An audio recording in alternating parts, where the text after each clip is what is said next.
Cédric, for you, what for you is the biggest link between parkour and solution-focused collaboration when you hear John talk about it?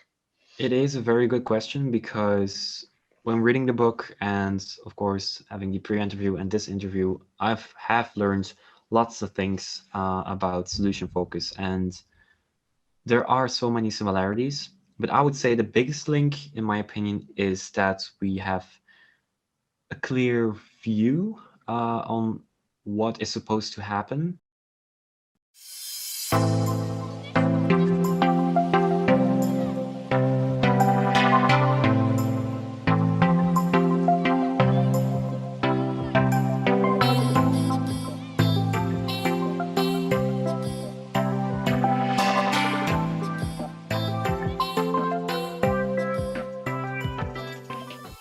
Welcome on this special conversation. I am Wendy van den Bulck. I'm a Belgian SF practitioner, mainly working on different aspects of leadership.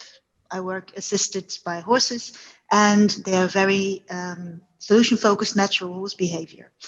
John and I have been book buddies since September 2018, and here we are for a very special interview.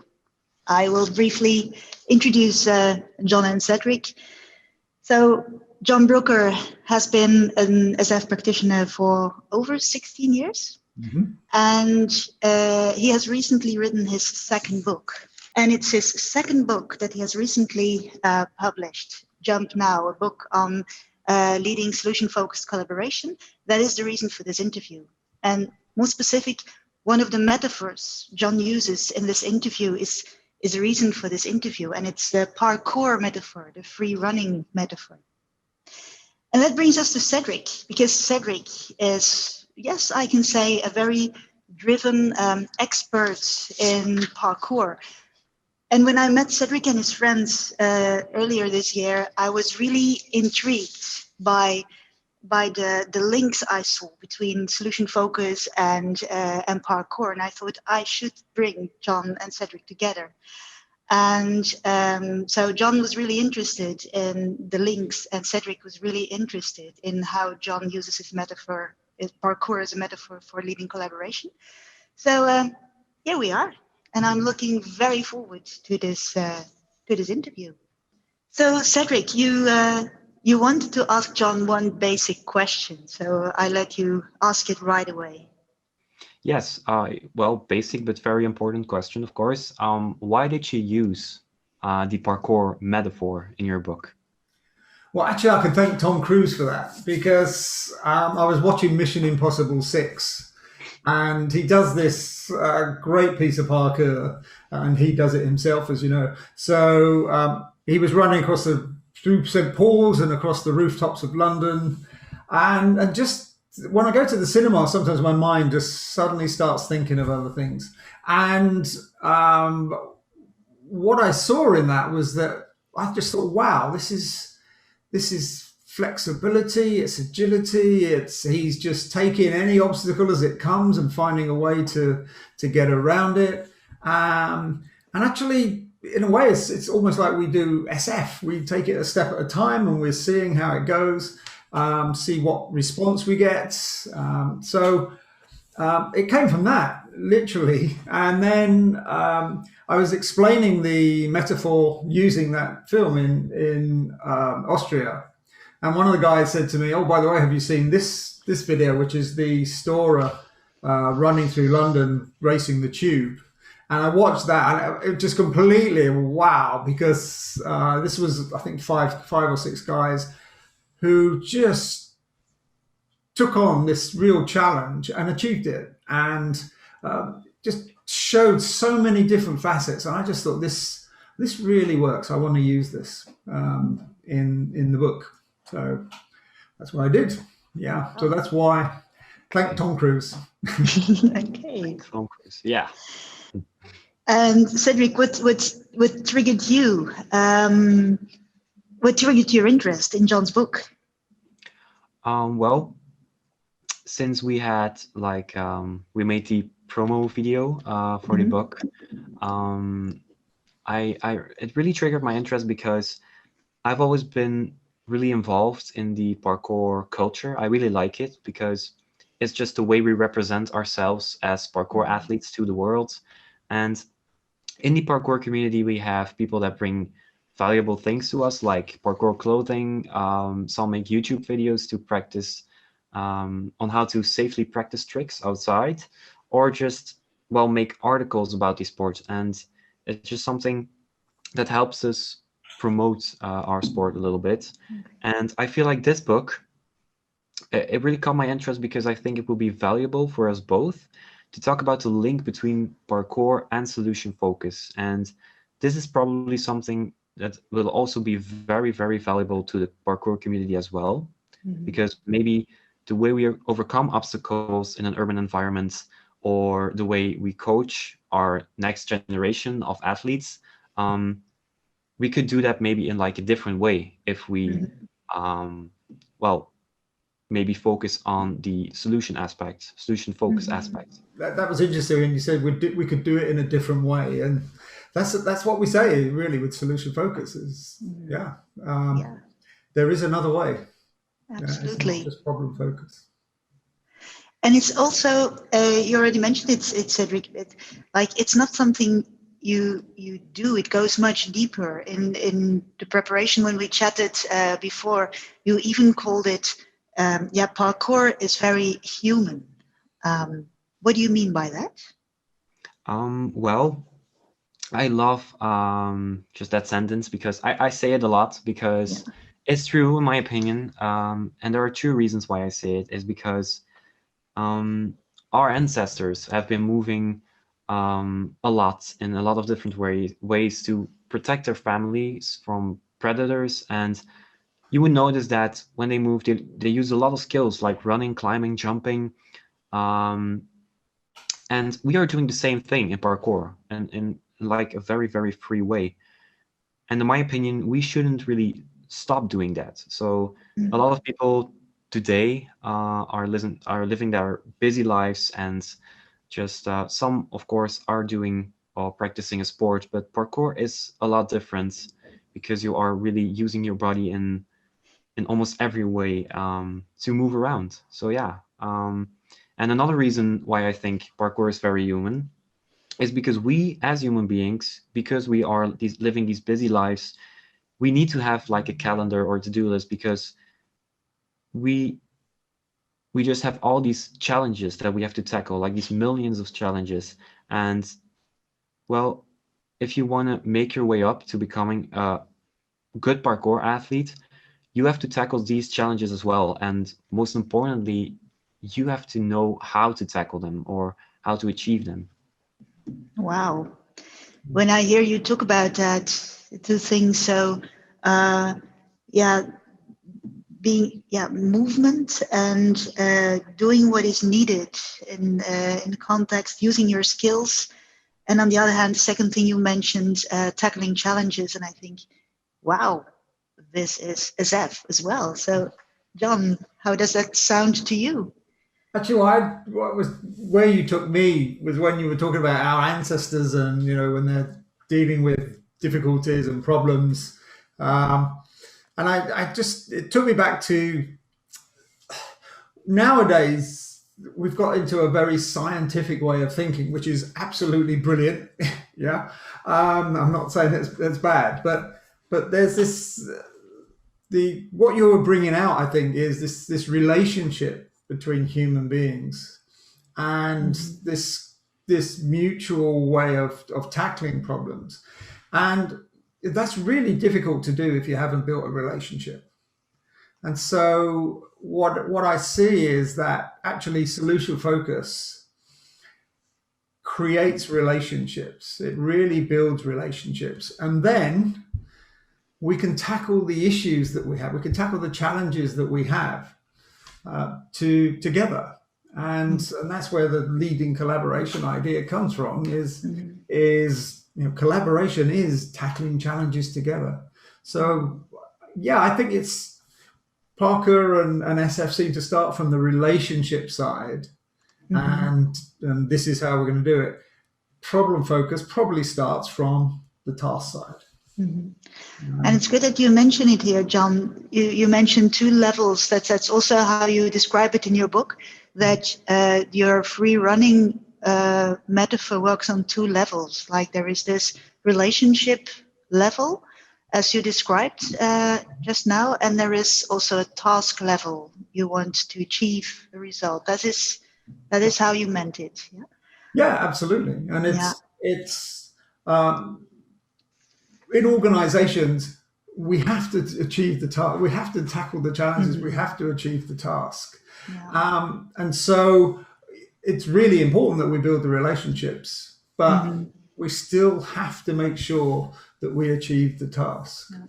And so I see it both sides. It's solution focus enables us to do task and relationship. Yeah. And the framework, the Parkour framework, the free run framework, allows us to achieve that. Okay, do you recognize these two levels too in your daily free running activities? Like, is there also a need a task level and relationship level, and how do these interact? Like John says, within parkour we don't really try to focus on the task level that much, because it's not really that important to to tick off the task, but we try to focus on the relationships between just, let's say, me and another person. If we can enhance our communication and we learn about each other and each other's capabilities and struggles, then the challenge will get easier and we can understand each other and we can both achieve it together, the task. So it really focuses on, in my opinion, focusing on the relationship itself. And then if we get the task, if we can finish the task, then it's fine. If we can't do it, it's also fine. So yeah. Yeah. And there's something that triggers me in this, because also when I saw you and your friends doing your jumps, that to me, when I hear you talk and you feel this togetherness, and the jumps are rather individual. It went very smooth amongst you, and everyone. It was not only a group thing. You did your jumps as individuals. Something on the lane connected you, and I wondered, I saw some people really sharing the same passion and helping each other out, but it's something, the jumps you do on your own. So it's not really a group thing, or how do you see it, or do you regard it as a group thing? Because it's interesting to make it the distinction with the link to teams in a minute. But how do you see this? How do individuals and group? Yeah, I would say parkour isn't really a sport. It's more like a way of living. Yeah. And of course, I've been practicing parkour for over 7 years, and it's of course, it's pretty clear that someone who's been practicing for just 1 year isn't really able to do the things that I'm able to do, because I've practiced more parkour. But we still, in that way, we practice as individuals, but still, I would consider it a group thing, because we help each other achieve our individual goals.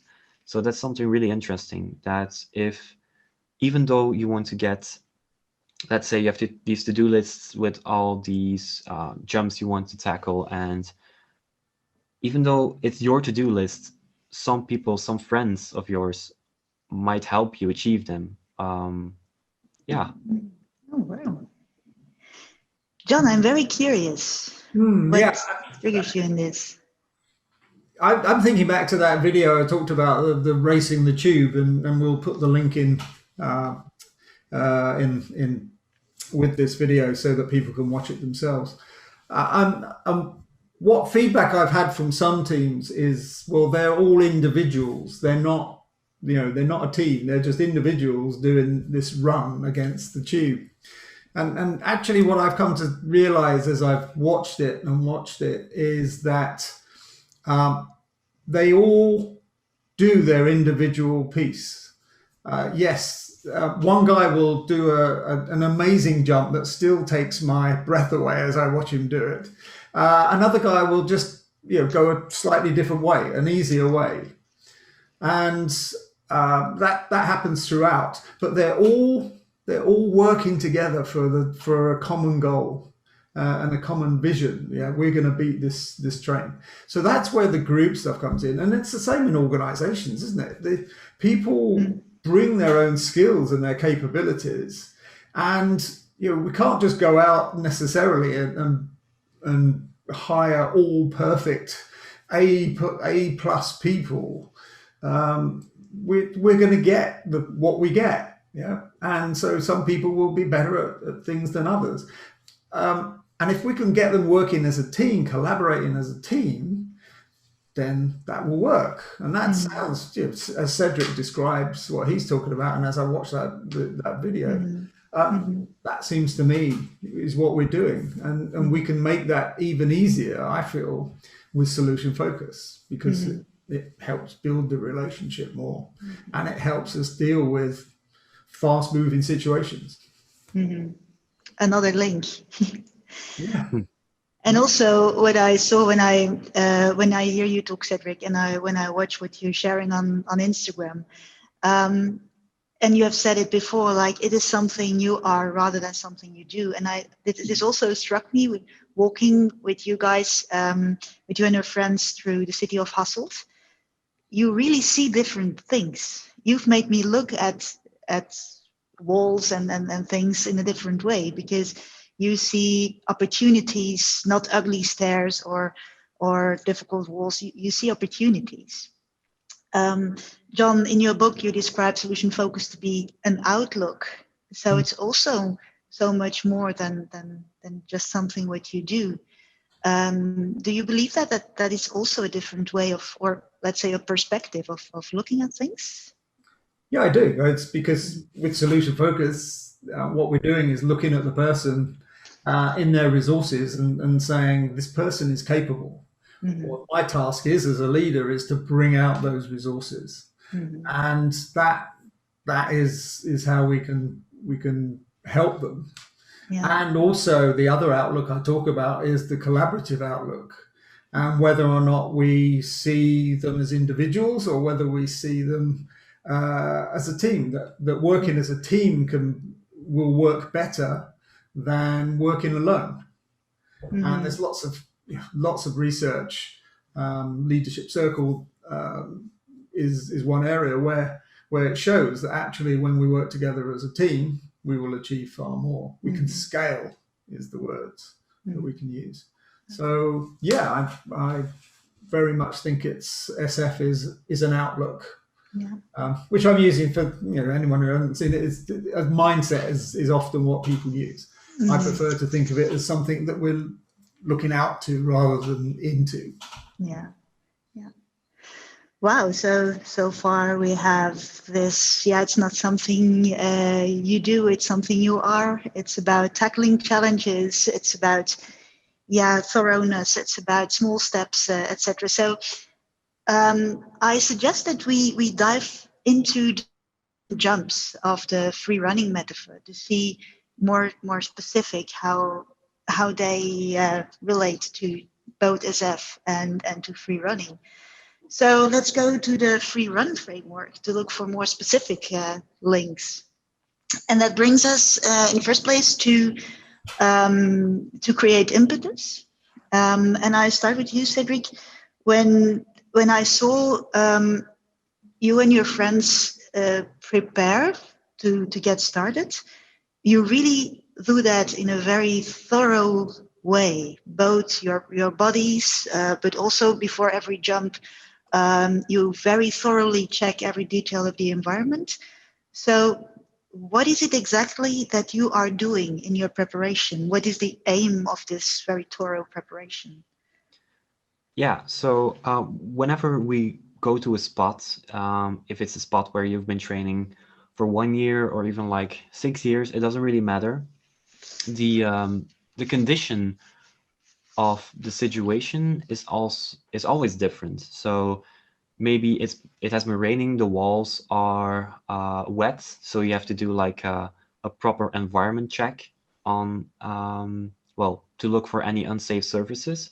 But also, because we're human, we are not always feeling the same way. We can feel sad or happy, and all these well, factors, if I should call it that, add to how we see our environment, and also the challenges that we see, and might want to overcome in that session. So mostly what we do is we warm up our body, and we really try to look at all different types of areas of a spot, and we try to, in our head, think about challenges that we would love to overcome. So very here and now, actually. yeah, Yeah. exactly. Yeah. John, how create impetus? How do you use it in leading collaborations?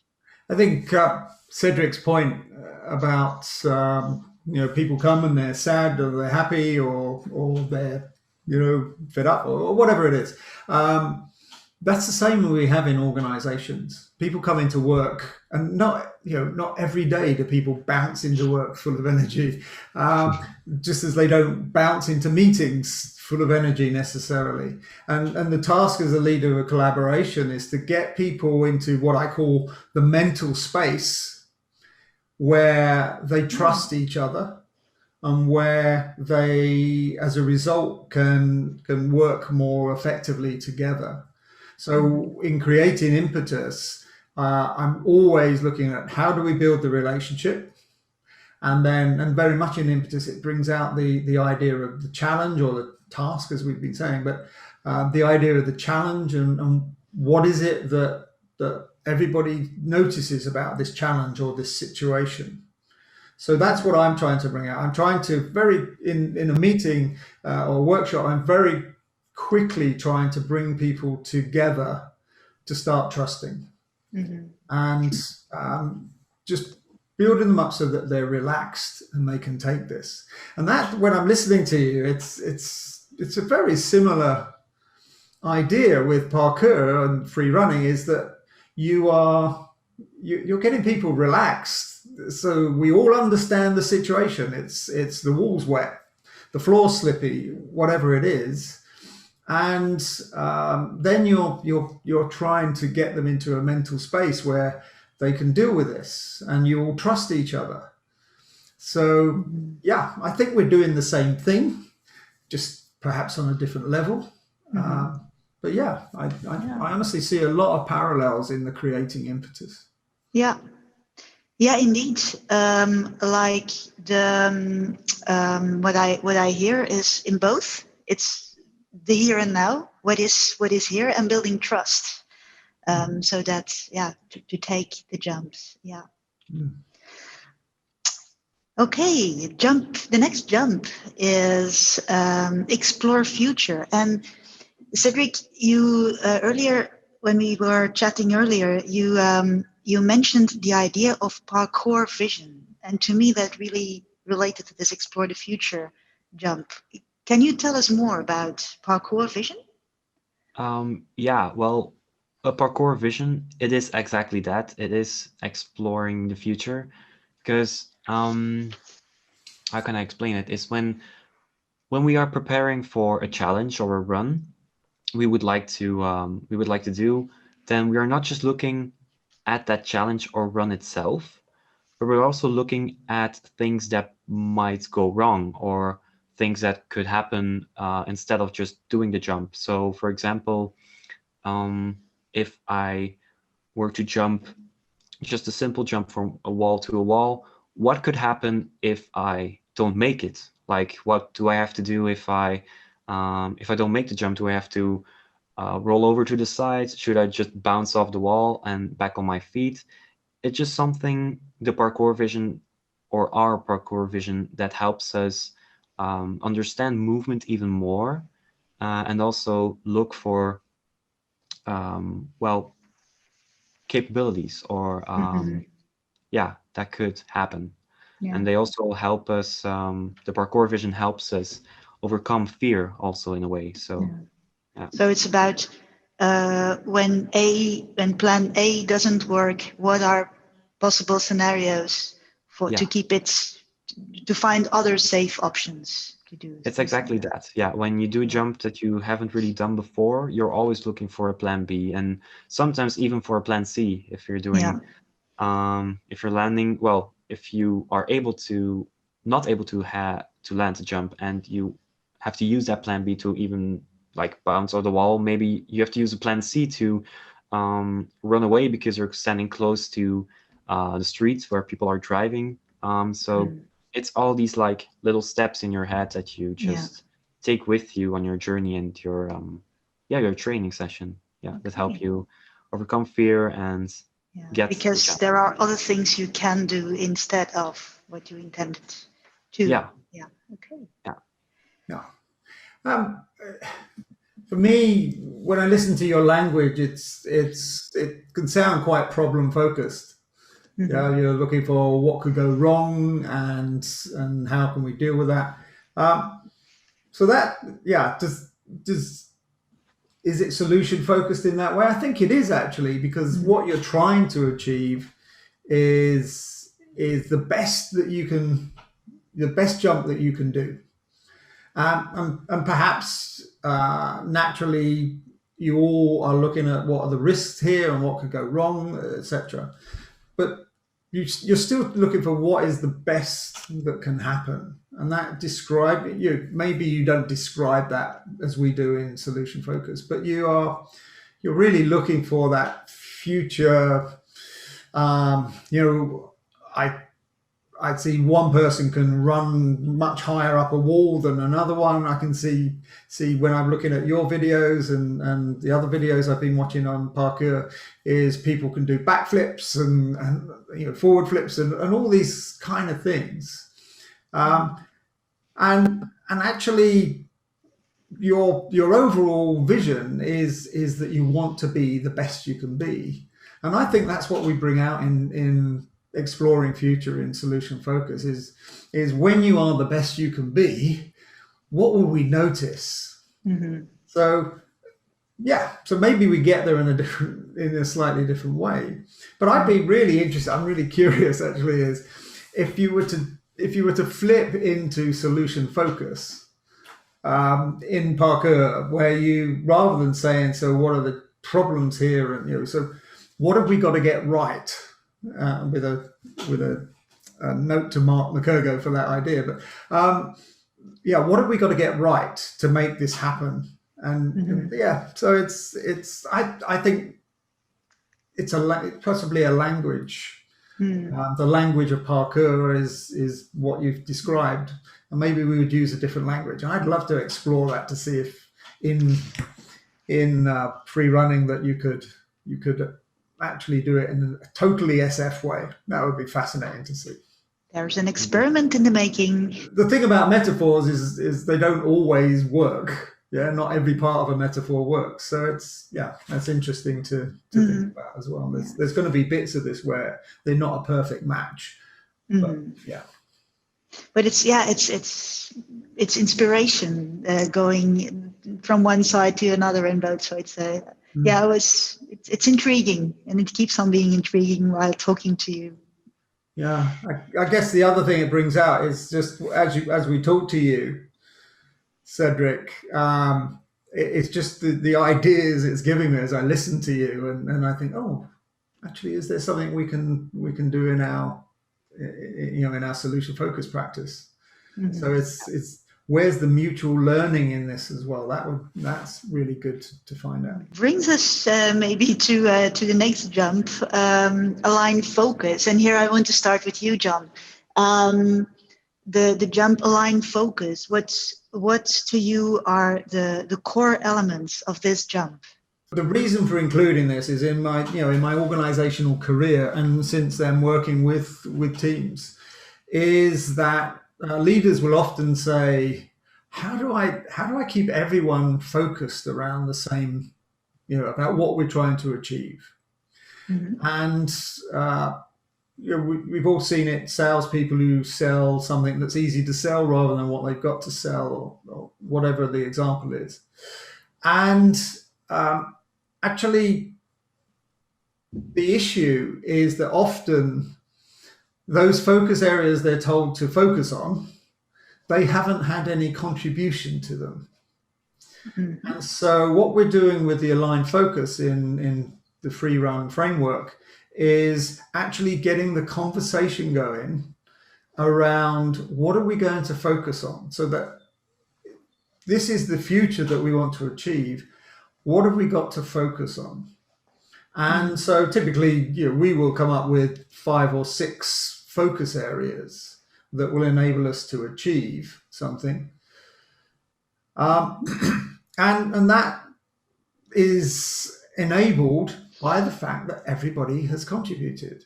So Cédric, this question that John brought up, what are we going to focus on? So both aspects, the we and the focus. Do you recognize that in parkour? Yeah, if I relate to parkour, I would say that, of course, you can practice all these moves, but when you put it together and you get a run, or you're looking to make a run at a certain spot, you have all these different focus areas, like John explained.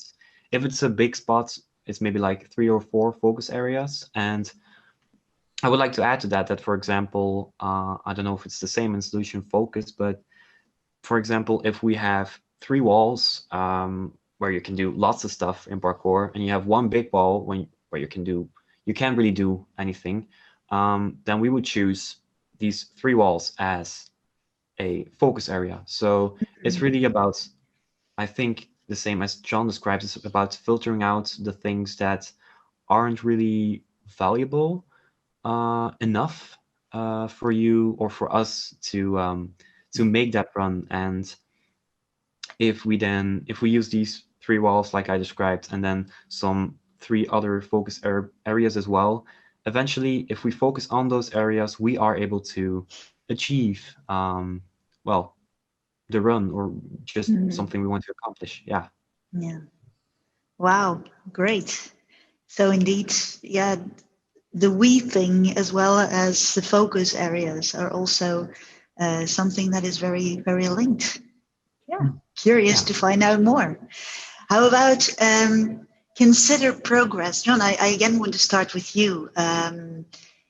Can you explain what you mean? It's the scaling part that you bring in your book. Typically, how we will do it is we will scale. So we will ask someone on a scale of 1 to 10. If I was working with free runners, for example, on a scale of 1 to 10, I might ask, how confident are you that you can make this jump? And in that way, it gives us a starting point. And that's all we're really doing at that point. In Consider Progress, we're looking for a starting point. And because we've got a number of people, because you talked about your teams of people, we will get different points on the scale. Some will be 7. You, after 7 years, might be 8 on a particular jump. Someone who's been doing it for a year might be a 2. But really, that's what we're trying to do. We're just trying to get an idea of where are people at this moment. So it could be scaling confidence, or it could be scaling ability. Yeah, well, you're on a scale of 1 to 10, how capable are you of making this jump? How do you measure your ability to take a certain jump? Because when you do a jump for the first time, and when I see you do things, it's not something you can just try and see what happens. You how do you measure whether or not you are capable and or willing of doing a jump? Is there some kind of measuring? I would say we don't really work with like the scale measuring from 1 to 10. I would say it's just I call it an ABC approach. You have like these 3 options. You have A, B, and C. A being I can't do the jump. I haven't really practiced enough, and I should come back later. On the other side, we have C, which is, well, I can do it. I have practiced enough, and I should just do it.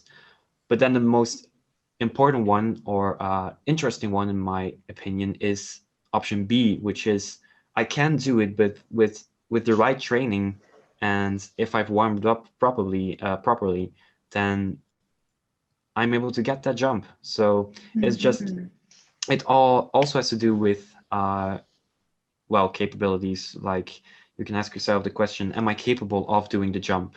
And then you just have to decide A, B, or C. Am I going to go for it? Am I going to warm up and try to get that jump, or am I just going to leave it to be and come back the next time? So Okay, Yeah. that's interesting, because that is more. It's a combination. If I get it right, it's a combination between intuition and good knowledge of your own capabilities and willingness in that moment. Because as you said earlier, your mood can switch, and a jump that seems feasible one day might not seem feasible the other day due to circumstances. So it's more intuition, and I can think, John, that in organizations you can't always trust on people's intuition, and then I think a tool like scaling, for example, might really help to surface what is really there. On one level they are. It's an intuitive. Mm-hmm. It's an intuitive measure, isn't it? It's where are you on this scale? And one person, you will know, Wendy, you can often have one person on 3 and another person on 6. Mm-hmm. And then you ask them to describe what's got them there, and they both come up with the same answers. So the numbers don't really matter so much. So it can be intuitive, but also they can be, you're asking them to think about it. So so I'm really interested in yours, Cédric, is B as well. That's where I think solution focus comes in. That's very interesting, Cédric. This is your B. Makes me think of your next jump, John, the detect energy jump. Like, is it true that I understand that B in B, like, what do I need to make this jump? That you start looking for, okay, what do I need? What are my qualities, etc.? What is my today's mood? What do I need in order to be able to actually do that jump? I'd like to start with Cédric, actually. Like, then how do you decide or not where the energy is to actually build further to jump it? Yeah, so it's like you said, it has to do with your qualities, and just more specifically and importantly, trust in your own qualities, because you've been training for, I don't know, maybe, let's say me, I've been training for 7 years. I got this like big list of all these moves I've done and all these qualities I have, and it's something I should really trust on, because I have been practicing for all these years, and if I want to practice a new move that I have never done before, there's always something, or there are like little steps on that list that will help me achieve that new move. So you never start from nothing. You always have something like this list that you that you build up of. So it's really that. It's really training, getting better, and when you want to train something new, you use your previously set of moves to overcome the next challenges. Wow, that sounds very solution focused, doesn't it, John? It does, actually. Yeah, as you were saying, I was smiling there. It was you actually are naturally solution focused at that point. And actually what you're doing there is you are just naturally bringing out all of your resources, as we would call it, your jumps that you've done previously, as you said, your skills that you've got that you know that you can do, whether you jump off the left foot or the right foot. So it just fits. Actually, this bit fits perfectly there. So that's the detecting energy, as we call it. As I call it, detecting energy. And what I'm looking for is actually what's going to help you do this rather than what's going to stop you from doing this. And you're doing what you've just described is that in a natural way. Yeah. Yeah, and I also heard, Cédric, that you use this list, you talk about list of achievements, let's say, of qualities, also to know how to take next steps or what next steps to take. How, for example, if you suppose that you are practicing for a completely new difficult jump, and you go through this list in your head, knowing your qualities, your resources, then how do you decide what next steps you take? In this list, you have things you can tick off, like questions you ask yourself, like, have I trained enough to tackle this challenge? Or what if I don't make the jump, which again has to do with the parkour vision. So how can I save myself? And this really helps, like this whole list that I'm still talking about, but it really helps overcome fear, and it just makes sure that there's really not any risk yet to execute that jump. So risk is not something that makes you scared, because if you're scared, you cannot safely jump, I can imagine, but it's something that prompts some kind of inquiry of how to let it work. What are the next steps that I do take? Yeah. Yeah. John, I see you nod. I think you recognize things here. Yeah. So indeed, how risks invite you to take small steps. Yeah. Is that to gather momentum, John? Then there. Yeah, I see that you're using risk as a way of gather momentum, and so essentially, how can we move forward? What would help us move forward? A number of different questions again. What would we notice if we had moved forward from this point on the scale to this point? And so that idea of risk, as you're using risk as the starting point for that discussion. And I think what's interesting for me is you mentioned, Cédric, it sounds quite like an internal dialogue, almost. However, what I'm thinking is actually you're talking with your friends as well. You're talking with your friends and you're saying, not sure, what's the risk here, etc. So is that the case? That is the case, yeah, because of course I have been talking about this list and it is something that's in your mind, but you are, well, it is best to discuss it with your friends and, well, parkour athletes among you when you're training.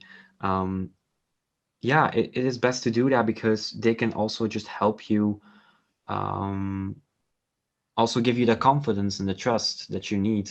Because I've been talking about, well, I said like one question I got on this list is, have I trained enough to achieve this challenge? And well, sometimes because I'm kind of like a perfectionist, so I don't really say that much like I've trained enough, I can do it. No, I really want to like get it the best way I can. And then there are friends of mine that are always like, Cédric, you've been training for 7 years, you do this, you do that, you can do this, so this is like really easy, so just do it. And then that just gives me a massive like confidence boost, so it truly helps. Yeah. And yeah, really, you're just describing what we do with teams of people or collaborators is we're getting them to first of all detect energy, the list in your head, and that's the joy, is when you're more experienced, detect energy becomes much easier to do because you've got a whole list of things. What you can do as a experienced person is help inexperienced people understand what their resources are as well, and that's where the collaboration piece comes in.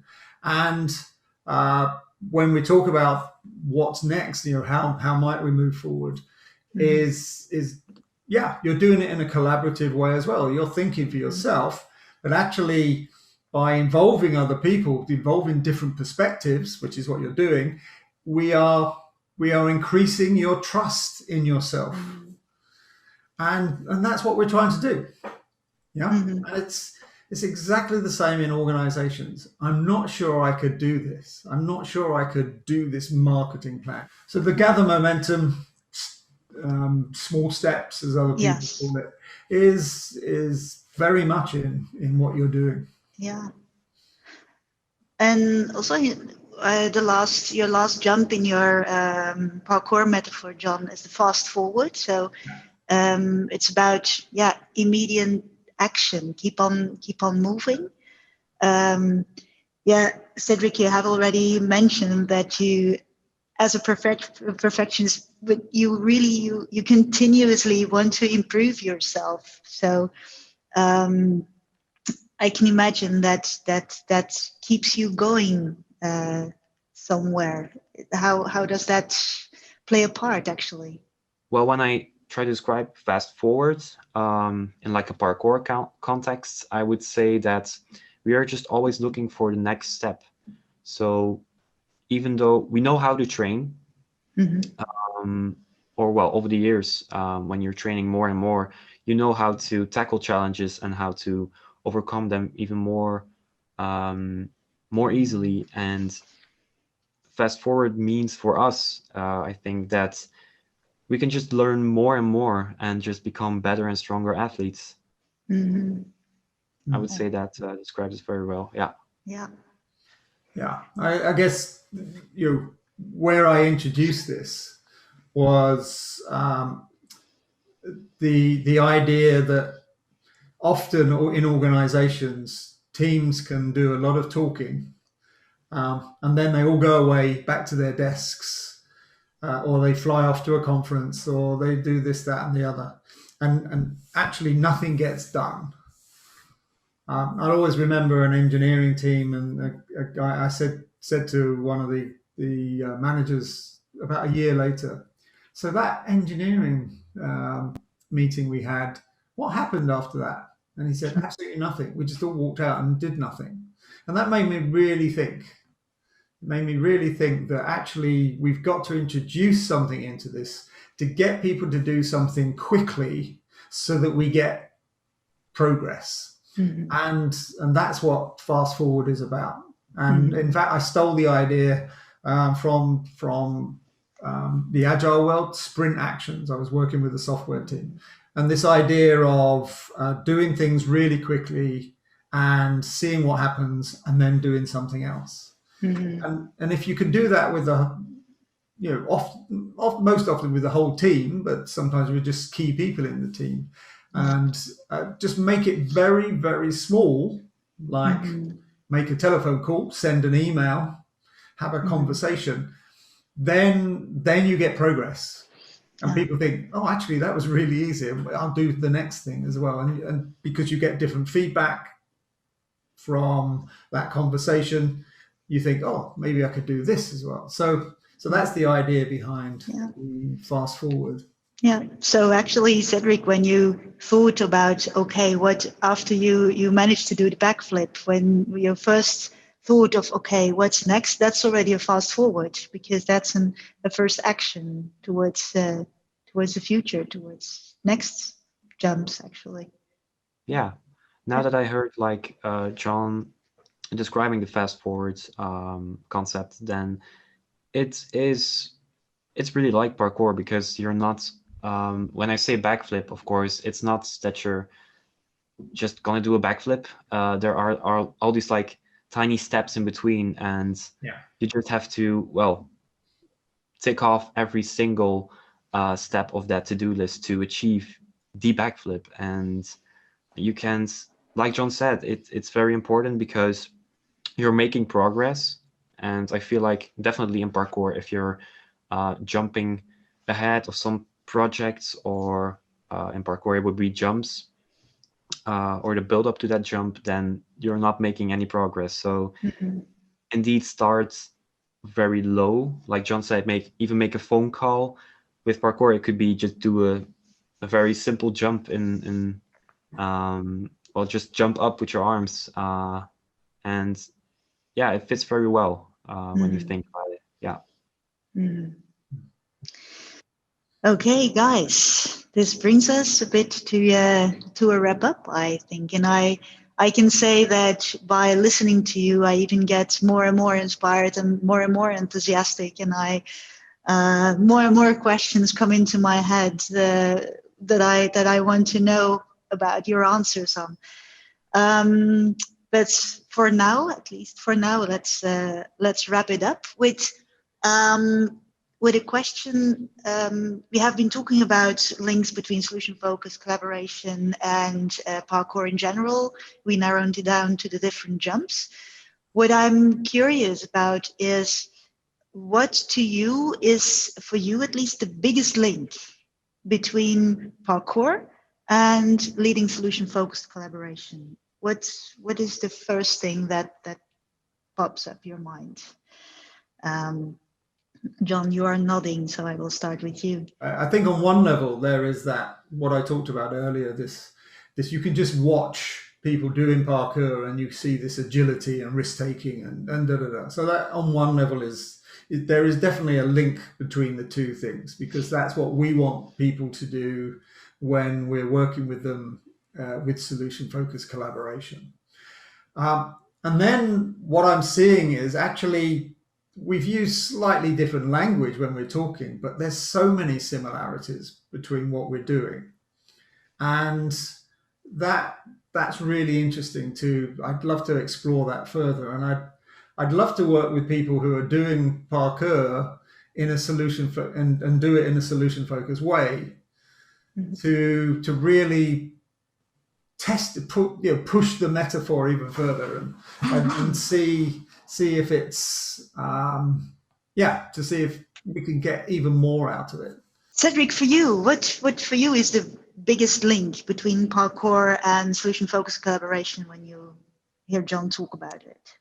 It is a very good question, because when reading the book and of course having the pre-interview and this interview, have learned lots of things about solution focus, and there are so many similarities. But I would say the biggest link, in my opinion, is that we have a clear view on what is supposed to happen. Because when you're looking at solution focus, you have all these steps that you should take to achieve solution focused collaboration. And in parkour, it's kind of the same, because you can't, like I described just like 2 minutes ago, you can't really jump to the backflip if you can't really do just a standing jump. You have all these little steps you need to take to achieve the goal, and the goal in parkour is then just to have fun and to be a good, strong athlete. So I think that's the biggest link of them all. Yeah. So I want to add the thing that I see as the biggest link between parkour and solution focus. That is, we all look at obstacles and not as things that are scary or that have to be avoided, but these are opportunities, and we look at ways in which we can tackle them. And I think that is really what and the thoroughness with which you deal with everything there is. So I think there is a lot to be explored. And I'm very intrigued by it. Also, even after this interview, or certainly after this interview. So, and I want to ask the people who are listening to this interview the same questions, actually. Like, when you listened to everything we were talking about in this interview, what is, according to you, the biggest link between parkour and solution focus? And what would you like to hear more of? So, guys, brings us to the end of this interview. I want to thank you so much for this interview, for willing to be connected, and I hope there will be more. So, thanks a lot, and to be continued.